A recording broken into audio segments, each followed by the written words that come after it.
79వ స్వతంత్ర దినోత్సవాన్ని మనం ఈరోజు జరుపుకుంటున్నాం.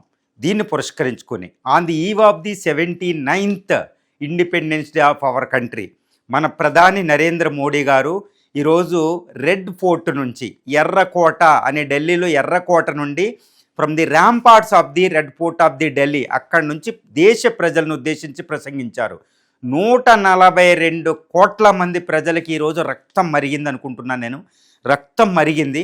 సైనికం ఎవరైతే వాయుసేన అక్కడ మాట్లాడుతూ ఉంటారు ప్రధాని, గాలిలో ఉన్న, హిమాలయాల్లో ఉన్న, ప్రపంచంలో వేరే సముద్రాల్లో ఉన్న, అండర్ గ్రౌండ్ నీటిలో ఉన్న, జలంతర్గాములో ఎక్కడున్న సైనికులందరికీ స్వతంత్ర దినోత్సవ శుభాకాంక్షలు తెలియజేయడం జరిగింది. తెలియజేసి భారతీయుల రక్తం మరిగేటటువంటి స్పీచ్ ఇచ్చారు ఈరోజు.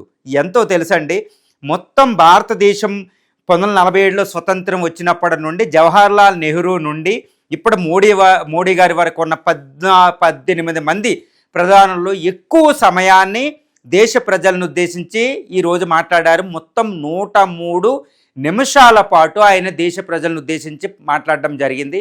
ఆయన వాయిస్ ఎలా ఉంటుందో మీకు తెలుసు. ఏదో విశుద్ధి చక్రం అంటారు చూడండి, విశుద్ధి చక్రం సరస్వతి బాగా ఇక్కడ గొంతులోకి వస్తే పలికే పలుకు ఉంటుంది అనమాట, ఒక బేస్ వాయిస్తో. వండర్ఫుల్ ఆయన స్పీచ్. ఆయన ఎంత ఆరేటరో మనకు తెలుసు, ఎంత అనర్గాళంగా ఆయన మాట్లాడతారో తెలుసు. ఆయన మాట్లాడిన పలుకుల్లో ఎంత ఉందంటే దేశానికి స్వతంత్రం వచ్చిన కాలం మొత్తం, దేశ చరిత్ర, ప్రస్తుతం మనం ఎదుర్కొంటున్న సమస్యలు, మనం 2047 నాటికి దేశాన్ని ఎలా తయారు చేయాలి, దానికోసం మనం ఏం చేయాలి, శత్రువులకి వార్నింగ్ ఇవ్వడం నుంచి సమస్త అన్ని విషయాలను, భారతీయుల మానసికంగా ఎలా ఉండాలనే విషయాన్ని కూడా సుదీర్ఘంగా ఆయన చర్చించడం జరిగింది. దేశానికి స్వతంత్రం, మొట్టమొదటిగా చెప్పాలంటే దేశానికి స్వతంత్రం వచ్చిన తర్వాత అందరూ ప్రైమ్ మినిస్టర్లోకెల్లా ఎక్కువ సమయాన్ని ఈరోజు 103 నిమిషాల పాటు ఆయన దేశ ప్రజలను ఉద్దేశించి పలికాడు. అదొకటి. రెండవ రికార్డు ఏంటంటే నెహ్రూ, ఇందిరాల తర్వాత ఎక్కువ సార్లు అంటే 12 సార్లు రెడ్ ఫోర్ట్ నుంచి దేశ ప్రజలను ఉద్దేశించి పలికాడు. ఎందుకంటే 11 సంవత్సరాలు ప్రైమ్ మినిస్టర్ చేశారు. ఇక ఇంకో రికార్డు ఏంటంటే ఇందిరాని అధిగమించిన రికార్డు రెండోది ఏంటంటే నిర్విరామంగా 12 సంవత్సరాలు వరుసగా 12 years ఇన్ ఎ రో, అంటే 12 సంవత్సరాలు వరుసగా దేశ ప్రజలను ఉద్దేశించి రెడ్ ఫోర్ట్ నుంచి పలకడం జరిగింది. ఇది ఇందిరా రికార్డుని ఎక్కువ బద్దలు కొట్టినట్టే. కానీ ఎక్కువ సార్లు పలికిన విషయంలో ఇందిరా తర్వాత నెహ్రూ, ఇందిరా తర్వాత 3వ స్థానంలో. ఎందుకంటే ఈయన 12 సార్లు, ఇందిరా 15 సార్లు, నెహ్రూ 17 సార్లు దేశ ప్రజలను ఉద్దేశించి పలికారు. అది ఒక రికార్డ్ అనమాట. 103 నిమిషాలు అనేది నెహ్రూ, ఇందిరాని అందరి ప్రైమ్ మినిస్టర్ని దాటి మాట్లాడారు. ఎందుకు ఇంత 103 నిమిషాలు చెప్పారు అంటే దానికి అన్ని విషయాలు ఇప్పుడు ఉన్నాయి. ఎందుకంటే India at the cross roads. ఆయన ఒక మాటలో చెప్తున్నాడు, ఇది 2025, 2047 నాటికి, అంటే కేవలం 22 సంవత్సరాల్లో భారతదేశం ప్రపంచంలో అగ్రగణ్య దేశం అయిపోతుంది. One of the biggest super power on the earth by 2025. దాన్ని ఆయన చెప్తున్నాడు వికసిత్ భారత్. అందుకే ఆయన ఎక్కువ సమయం తీసుకున్నాడు. మనం మర్చిపోకూడదు. ఆయన ఏమంటున్నారంటే ఇది ఒక థీమ్ ఏంటంటే నయా భారత్. ఒకప్పుడు ప్రైమ్ మినిస్టర్లతో పోలిస్తే ఈయన భారతీయ భాషలను ఉపయోగిస్తూ ఉంటారు. ఏ న్యూ ఇండియా అనేవారు మిగిలిన ప్రైమ్ మినిస్టర్లు. కానీ ఈయన నయా భారత్, నయా అంటే న్యూ ఇండియా అనమాట, ఒక కొత్త భారతదేశం. ఆ థీమ్ని ఇంకా ఎక్స్పాండ్ చేసి ఆయన ఏమంటున్నారంటే vision of the Viksit Bharat by 2047.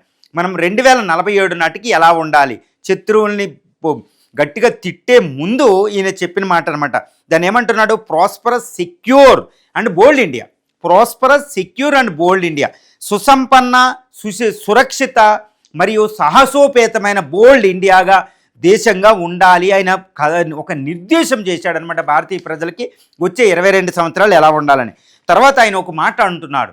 ఆయన ఏమంటున్నారు, one voice across the country from the Himalayas to the Indian ocean. హిమాలయాల నుంచి హిందూ మహాసముద్రం, గుజరాత్ నుంచి అరుణాచల్ ప్రదేశ్, ఎంత వైవిధ్యం ఉన్నప్పటికీ భారతీయులందరూ ఒకే వాయిస్ మీద ఉన్నారు అనే మాట ఎందుకు చెప్పాడు అంటేనంటే దాని అంతరార్థం చూడండి ఎంత బ్యూటిఫుల్గా ఉంటుందంటే.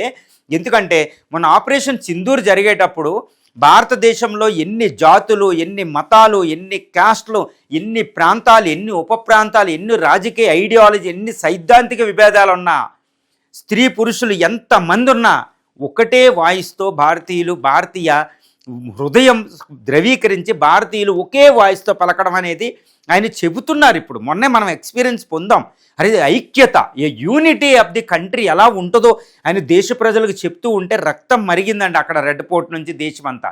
అది గుర్తుపెట్టుకోవాలి. తర్వాత ఇంకోటి మాట్లాడారు ఆయన ఏంటంటే 75 years నుంచి మన కాన్స్టిట్యూషన్ ఎలా మనల్ని గైడ్ చేస్తుంది. ఎందుకంటే అక్కడ రాహుల్ గాంధీ గారు అంటున్నారు సంవిధాన్ జై సంవిధాన్ అని. కానీ మనం అందరం కాన్స్టిట్యూషన్ మీద ఉన్నాం. అది బీజేపీ అవనా కాంగ్రెస్ ఏదైనా 75 సంవత్సరాలుగా భారతదేశాన్ని ముందుండి నడిపిస్తున్నది భారత రాజ్యాంగం, కాన్స్టిట్యూషన్ ఆఫ్ ఇండియా. అంబేద్కర్ అందరు రాసిన కాన్స్టిట్యూషన్, వాళ్ళ సైద్ధాంతిక పరంగా మనం ఉన్నాం. దానికే 2047 అవ్వాలని చెప్తున్నారు. తర్వాత salute to the Brave soldiers of our country. మొన్నే మాస్టర్స్ ఆఫ్ ది టెర్రరిజం ఆయన ఉపయోగించిన పదం చూడండి.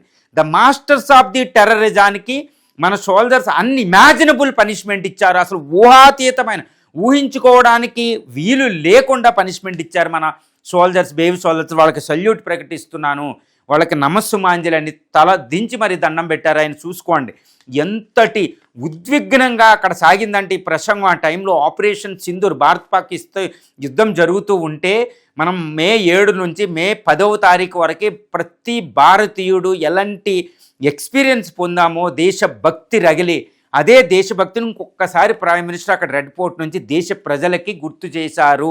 అది మనం మర్చిపోకూడదు. Wonders of the wonders. ఎందుకంటే అక్కడ సియాచిన్ గ్లేషియర్ లాంటి -40°C టెంపరేచర్లో సముద్ర గర్భంలో ఐఎన్ఎస్ అరిహంత్ అనే న్యూక్లియర్ సబ్మెరైన్స్లో గాల్లో ట్రోపోస్పియర్ దాటి స్ట్రాటోస్పియర్కి వెళ్ళే జెట్ ఫైటర్స్లో ఒక ఉమెన్, ముస్లిమ్స్ అందరూ సోల్జర్స్ వాళ్ళు ప్రదర్శించిన శక్తి వల్లే, వాళ్ళు ప్రదర్శించిన ధైర్య సాహసాల వల్లే ఈరోజు మనం క్షేమంగా ఉన్నాం. లేకపోతే అక్కడ హమాస్, ఇజ్రాయెల్, అక్కడ బాధలు చూడండి, ఉక్రెయిన్ పరిస్థితి చూడండి, పాకిస్తాన్ దుర్మార్గంగా మనల్ని అటాక్ చేసిన మనం దాన్ని శిక్షించి ఈరోజు ఉన్నాం క్షేమంగా. ఉంటే ఒక సుశిక్షిత భారత్తో, ఒక సురక్షిత భారత్తో ఉన్నాం, ఒక సెక్యూర్గా ఉన్నాం, ఒక సుసంపన్నం కోసం ఆలోచిస్తున్నాం. ఈరోజు ప్రశాంతంగా ఇండిపెండెన్స్ డే అక్కడ జరుపుకుంటున్నామంటే this is because of the our soldiers, our braveness of our soldiers అని ప్రైమ్ మినిస్టర్ దేశాన్ని ఉద్దేశించి పలికినప్పుడు ఆ దేశభక్తి రక్తం మరగలేదండి, రక్తం మరిగిందనమాట. అది మనం గుర్తుపెట్టుకోవాలి.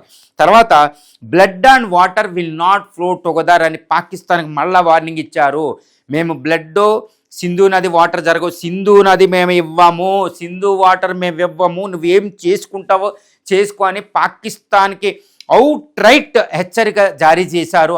దారుణమైన హెచ్చరిక అనమాట. ఇంకా అది ఆ వాయిస్ ఆయన చెప్పేటప్పుడు ప్రైమ్ మినిస్టర్ ఆ వాయిస్ అనేది నిజంగా చెప్తున్నానండి.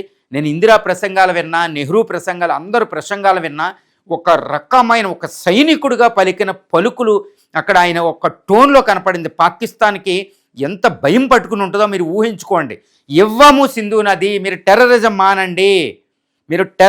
మానండి, రక్తాన్ని మానండి, మేము ఇస్తామన్నట్టే మాట్లాడారు. కానీ వాళ్ళు మానడు కదా, అందుకే మేము ఇవ్వము సింధు నది. ఇప్పటి వరకు 80% మేము మీకు ఇచ్చి 20% మేము ఏదో వదిలేసాం, ఇక జరగదు అలాంటిది. ఇది దేశం కోసమే అని ఆపరేషన్ సింధూర్ కోసం ఆయన మాట్లాడిన ఉద్విగ్న క్షణాలు ఊహించుకోండి, ఆ రక్తం మరిగే క్షణాలను. తర్వాత స్లావరీ మమ్మల్ని పూర్ చేసింది, కానీ భారతీయులకి ఈరోజు సెల్ఫ్ రిలయన్స్. ఎందుకు చెప్తున్నానంటే ట్రంప్కి బిగ్గెస్ట్ వార్నింగ్ ఇచ్చారండి. రెడ్ పోర్ట్ నుండి 146 కోట్ల మంది భారతీయులు వింటూ ఉండగా, ప్రపంచం అంతా వింటూ ఉండగా, Narendra Modi, honourable prime minister of India Narendra Modi గారు ట్రంప్కి భయానకమైన వార్నింగు. నిజంగా ట్రంప్ ఘోరంగా షాక్ అయి ఉంటారండి. ప్రపంచం అంతా షాక్ అయింది. ఎందుకంటే ట్రంప్ ఆంక్షలు విధించి భారతదేశాన్ని అవమానించాడు. ఆయన భారతదేశానికి భయం కొలిపించేద్దాం, బెదిరించేద్దాం, నేను చెబితే ఏది అన్నట్టు మాట్లాడారు. ఆయనకు ఒక వార్నింగ్ అనమాట. ఆయన ఏమంటున్నారంటే, మీ స్లావరీ మమ్మల్ని ఏం చేసింది, ఒక పేద దేశం చేసింది 1947 ముందు. ఇంపాసిబుల్, మేము ప్రోగ్రెస్ అవుతున్నాం. భారతీయులారా, మీరు దీన్ని గుర్తుపెట్టుకోవాలంటే స్వతంత్రం నుంచి ఎన్నో ప్రాజెక్టులు కట్టుకుని స్పేస్ పవర్ అన్నిట్లో వచ్చాం. ఈరోజు మనకు కావాల్సింది ఏంటంటే సెల్ఫ్ రిలయన్స్, ఆత్మనిర్భర్ భారత్ మనకు చాలా ఇంపార్టెంటు. స్వదేశీ ఉత్పత్తులు కొనండి అని చెప్తూనే ఉన్నారు. మనం సెల్ఫ్ రిలయన్స్ అయ్యి మన కాళ్ళ మీద మనం నిలబడితే ప్రపంచంలో ట్రంప్ కాదు ఏనైనా కొట్టేయచ్చు అని. నిన్నే ఒక రిపోర్ట్ వచ్చింది మనకి, ఒక పెద్ద రిపోర్ట్ వచ్చింది. స్టాండర్డ్ అండ్ పూర్ అనే ఒక రిపోర్ట్ ప్రకారం భారత వృద్ధి తగ్గదు అమెరికా ఆంక్షలు విధించిన. ఇండియా యొక్క రేటింగ్ కూడా BBB అని BBBకి పెంచింది. ఎందుకంటే గ్రోత్ రేట్ అమెరికా ఆంక్షల పని చేయవు. ఎందుకంటే భారతీయులు తమ కొనుగోలు శక్తి సామర్థ్యం కొనుగోలు వల్లే భారతదేశంలో 60% ఉత్పత్తులు అమ్ముడిపోతున్నాయి, ఎక్స్పోర్ట్స్ మీద ఇండియా ఆధారపడి లేదు అని. ఇప్పుడు ఇదే ప్రైమ్ మినిస్టర్ చెప్తున్నది, ఇది ఇంకా కొనండి, మేడ్ ఇన్ ఇండియా ప్రొడక్ట్స్ కొనండి, make in India, self Reliance అని చెప్తున్న ట్రంప్కి తడిసిపోయి ఉంటుందండి. ఎందుకంటే మన ప్రొడక్ట్స్ మనం కొంటే 142 కోట్లు, అసలు వాళ్ళు మన దగ్గర అమ్ముకున్నా ఇక్కడ ఎక్కువ, మనకి సరిపోవు. మనం ఎక్స్పోర్ట్స్ మీద ఆధారపడకుండానే మనం 10% గ్రోత్ రేట్ నమోదు చేయొచ్చు. ఇందులో ఎంతో ఎకానమీ ఉందండి. భారతీయులు make in India products, made in India products కొంటే మన కార్లు మనం కొంటే, మన ఉత్పత్తులు, మన ఎలక్ట్రానిక్ గూడ్స్ మనం కొంటే, వాళ్ళ ప్రొడక్ట్స్ తర్వాత మనం కొంటే మన వృద్ధి 10% గ్రోత్ అవుతుంది. అది సెల్ఫ్ రిలయన్స్ చెప్తున్నారు.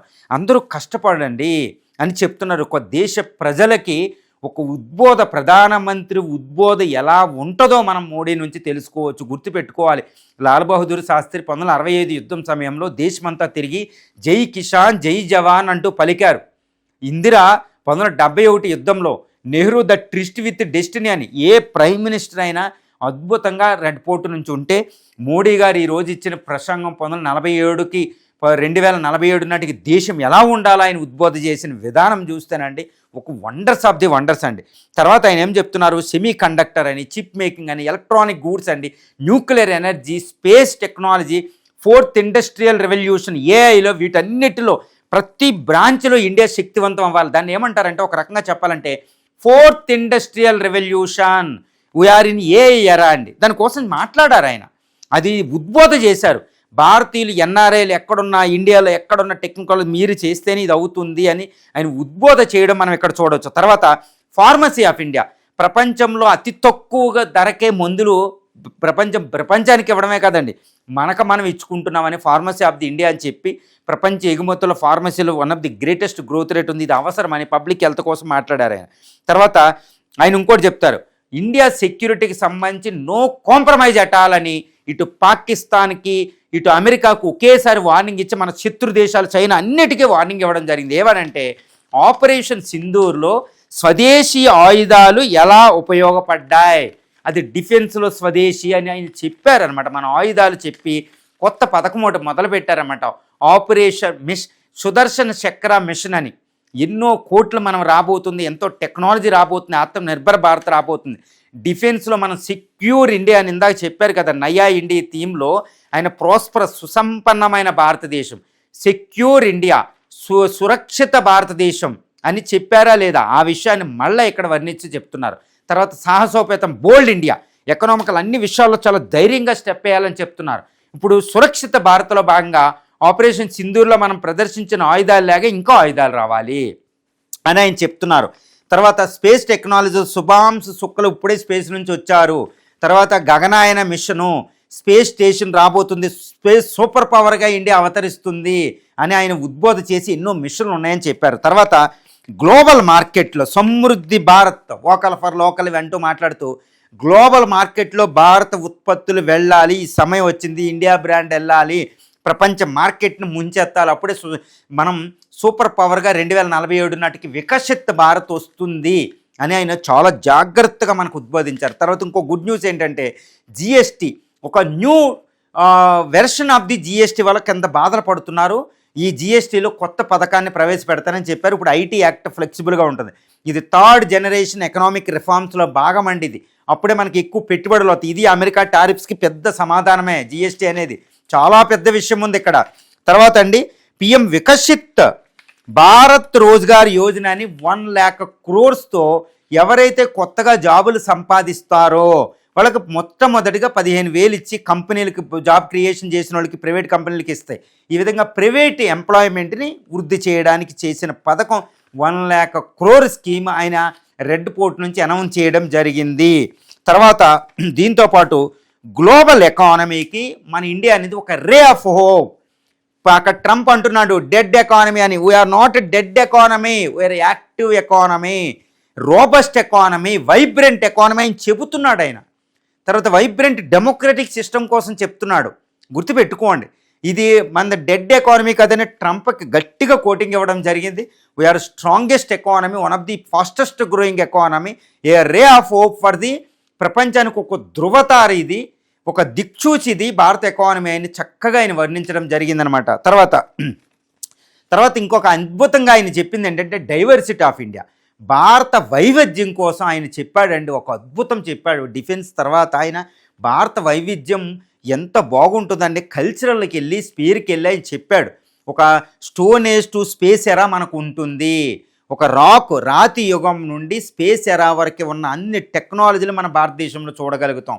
బ్రిటిష్ వాడు మనను మోసం చేసి 200 సంవత్సరాల కొల్లగొట్టిన సంపద మళ్ళీ తెచ్చుకుంటున్నాం. ఎందుకంటే ఇది ఎలా నిలబడిందంటే భారతదేశం ఒక డైవర్సిటీ వల్ల. చూడండి ఎన్ని మతాలు, ఎన్ని భాషలు, ఎన్ని భౌగోళిక, ఆర్థిక, సామాజిక, రాజకీయ అన్ని రకాల ఫేసెట్స్లో మనం ఉండే ఒక వైవిధ్యమే మన శక్తి, డెమోక్రసీయే మన శక్తి, జనాభాయే మన శక్తి అనుకుంటూ దేశ ప్రజలను ఉద్దేశించి ఒక అద్భుతమైన ప్రసంగం చేశాడు. ఒక అద్భుతమైన మహోద్భుతమైన ప్రసంగం అండి నా దృష్టిలో చెప్పాలంటే. One of the greatest speeches that has given by the prime minister India to address the nation red port దగ్గర. 2025 నుంచి 2047 100వ స్వతంత్రోద్యమం మనం ఎలా జరుపుకోవాలో ఆయన నిర్దేశం చేసిన స్పీచ్ ఒక అద్భుతమైన చెప్పుకోవచ్చు.